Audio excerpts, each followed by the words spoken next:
की हत्या कर दी गई है। बलूचिस्तान में यह हत्या की गई है, वसूली के लिए हत्या की गई है, पैसा ना देने पर कत्ल कर दिया गया है।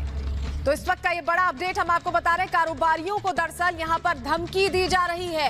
जो हिंदू कारोबारी हैं उनको धमकी दी जा रही है, जजिया अगर नहीं दिया, जजिया वो पैसा होता है अगर क्योंकि मुस्लिम राष्ट्र में रह रहे हैं, तो जो गैर मुस्लिम है उन्हें वो कर देना होता है, और ये कर ना देने पर हिंदू व्यापारी की हत्या कर दी गई है।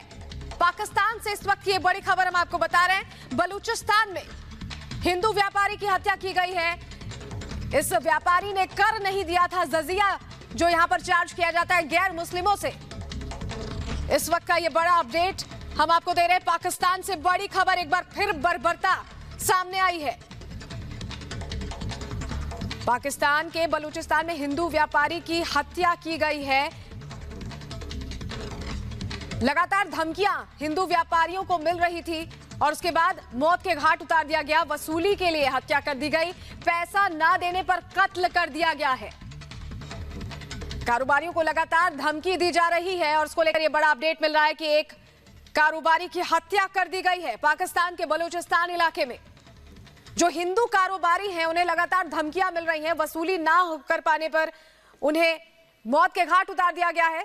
हमारे सहयोगी गुरसिमरन सीधे हमारे साथ जुड़ रहे हैं। गुरसिमरन, देखिए लगातार जो हिंदू व्यापारी हैं उनके लिए पहले ही थ्रेट रहता था, उन्हें धमकियां मिलती थी और अब मौत के घाट उतार दिया गया एक व्यापारी को क्योंकि वसूली में सफल नहीं हो पाए।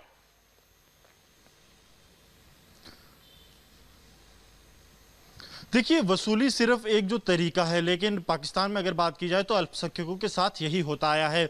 अशोक कुमार जो हैं काफ़ी लंबे समय से पाकिस्तान में रह रहे थे। आज़ादी के ठीक बाद से ही पुश्तैनी उनके जो पिता थे वो भी वहाँ पर रह रहे थे, लेकिन अब क्योंकि जिस तरह से पाकिस्तानी सेना जो है वो अपनी बर्बरता बढ़ा रही है और डेथ स्क्वाड जो कि पाकिस्तानी आर्मी का ही एक मुखौटा है ताकि वो अल्पसंख्यकों पर जो जिद्दत है वो कर सके, अल्पसंख्यकों पर लगातार ज्यादतियाँ कर सके। और यही कारण था कि सबसे पहले वार्निंग जो हैं वहां के लोगों को दी गई कि जजिया जो है वो चुकाया जाए। और जब बिजनेसमैन ने ये मना कर दिया, व्यापारियों ने ये मना कर दिया, तो तब उनके जो दुकानों के बाहर तख्तियां लगा दी गई, धमकियां भरे जो पैम्फलेट हैं वो लगा दिए गए।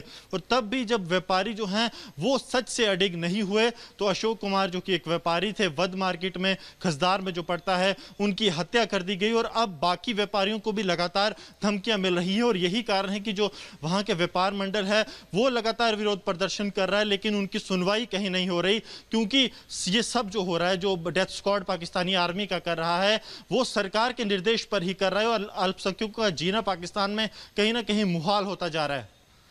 गुरसिमरन, देखिए इस तरह की तस्वीरें पहले सामने आती रही हैं जहां अल्पसंख्यकों को टारगेट पाकिस्तान में किया जाता है। कभी मंदिर तोड़े जाते हैं, कभी उनका धर्म बदलवाया जाता है। पाकिस्तान के जो चेहरे हैं, बड़े चेहरे, वो लगातार भारत में मुस्लिमों को लेकर चिंता जाहिर करते हैं, लेकिन अपने देश में क्या हो रहा है उसको लेकर आंखें क्यों बंद रखते हैं ये लोग?